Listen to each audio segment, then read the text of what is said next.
একটি পার্শ্ববর্তী দেশ দুর্গাপূজার প্রতিমা তৈরি করার সময় আমাদের মাননীয় প্রধান উপদেষ্টাকে যেভাবে নিন্দনীয়ভাবে উপস্থাপন সংবাদ পাওয়া গেছে এবং অসুরের মুখে দাড়ি দেওয়ার কাজটির মধ্যেও তারই যোগসূত্র দেখা যাচ্ছে।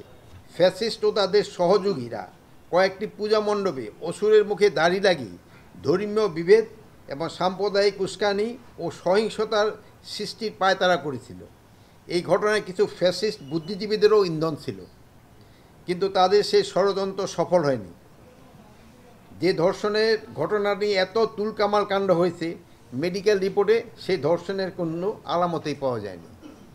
যে ধর্ষণের অভিযোগ তুলে পার্বত্য চট্টগ্রামকে অশান্ত করা এবং শারদীয় দুর্গাপূজার মণ্ডপে অসুরের মুখে দাড়ি লাগিয়ে সাম্প্রদায়িক সম্প্রীতি নষ্ট করার চক্রান্তে পেছনে ফ্যাসিস্টদের দোসরদের মদত রয়েছে, যা ইতিমধ্যে প্রতিমান হয়েছে।